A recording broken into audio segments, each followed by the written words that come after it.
Hello, this is the Watchdog, and welcome back to Fun with Watches. If watches weren't fun, you'd only need one. Today we're going to review the Pagani Design PD1734. Let's start out with the wrist check. I'm wearing the Skimmy 1816 with the synchronized analog hands. And Greg was wearing my Cars U 2299. Since it's almost Easter, I asked Grogu if they have Cadbury cream eggs in the Republic. He said no. The only thing he has ever heard of is Cad Bane scream eggs, but you don't want to eat them as they are filled with a highly concentrated acid. Alright, let's take a look at the watch. Comes in this Pagani Design snapper case. And here it is. Isn't that a nice looking watch? Not every watch needs to be a dive watch or a chronograph. Sometimes we just want a simple three-hander that looks nice and tells the time.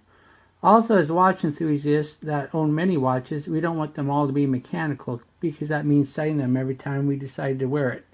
Sometimes we want a quartz watch that we can just pick up and wear. This Pagani Design meets that desire. It looks nice and tells the time, and you don't have to always set it. And since there's no date, you don't even have to worry about short months or leap years. Just daylight savings. I paid around $50 for this watch, which I think is quite reasonable considering the solid steel construction and sapphire crystal. It comes in 3 different colorways. I chose the blue, which looks violet to me. There's also white and black.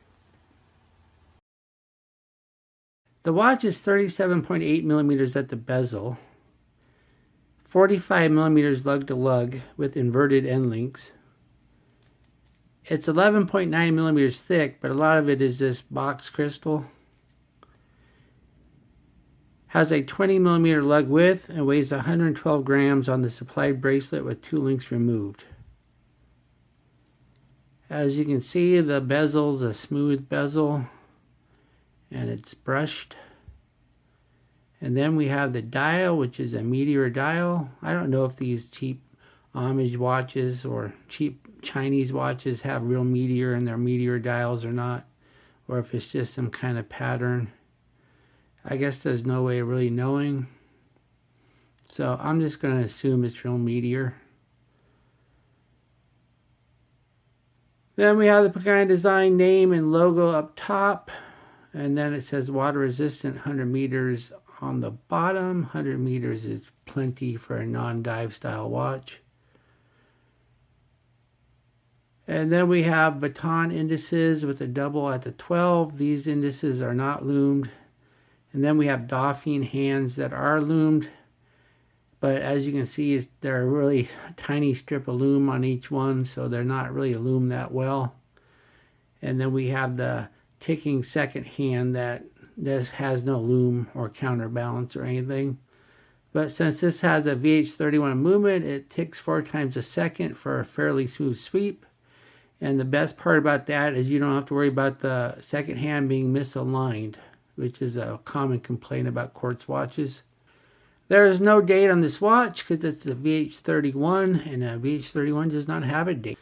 And Seiko hasn't made an equivalent of the VH31 with a date yet.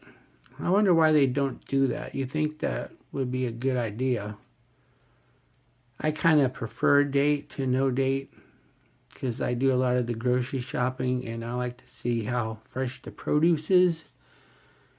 And I never know what day it is, and so I usually depend on my watch.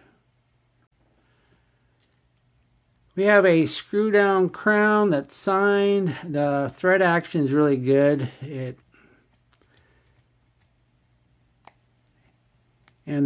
really catches easy when you go to screw it back down, and it's smooth, not all rough and janky.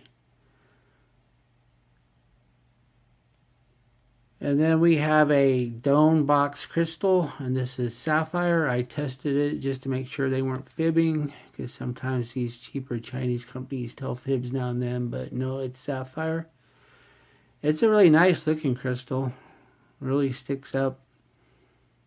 And even though it's sapphire, there doesn't seem to be a huge amount of reflection, so I don't know if they have some AR coating or not. It doesn't say in the ad. Then we have a solid steel case, and it's a very nice looking case. polished on the side, then brushed on the top. It's a really nice looking case, and the legs curve down enough so it sits nice and flat on the wrist. Then we have a screw down case back. It's got the Pagani Design name and logo. Gives the model number and the water resistance. And as you can see, it's a screw down. And this being a quartz, they were able to keep it nice and flat. And once again, the only reason this watch is so thick is because of the dome box crystal. Otherwise, it'd be really thin.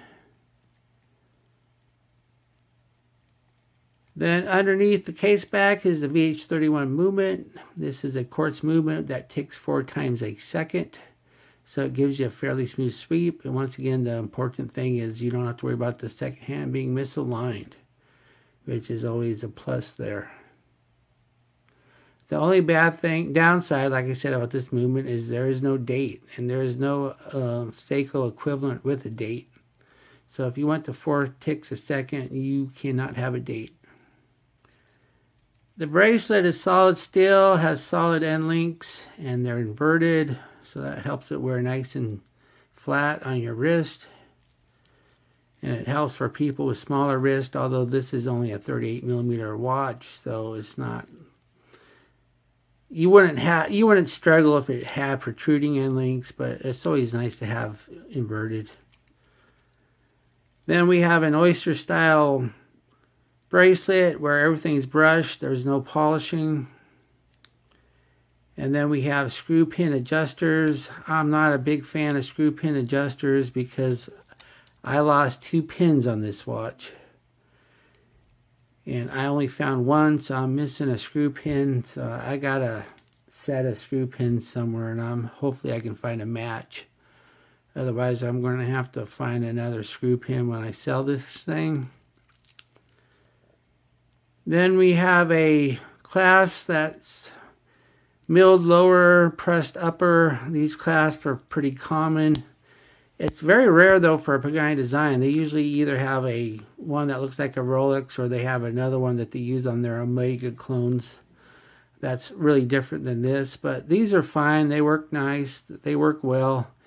They have 3 holes of micro adjust, and they're much preferable to their Rolex style clasp because it's easy to use the micro adjust.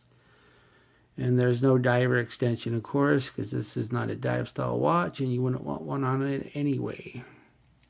Here's the watch on my 7.5-inch wrist. It wears really nice. Wears nice and flat on the wrist. It's comfortable. It's light. And it's just a very sharp looking watch. I just wish it was blue. I ordered a blue watch and they sent me purple. And no, they don't have an additional purple colorway. This is their blue colorway. So I guess it's more violet than it is purple, but it's just not. I'm a big fan of blue watches, and this is not blue. Here we are in the loom room, just looking at those tiny strips of loom on the hands, and the fact that it is a Pagani Design tells you all you need to know. As we speed up the time, we see the loom fades fairly fast. This is just plain bad and not even so-so.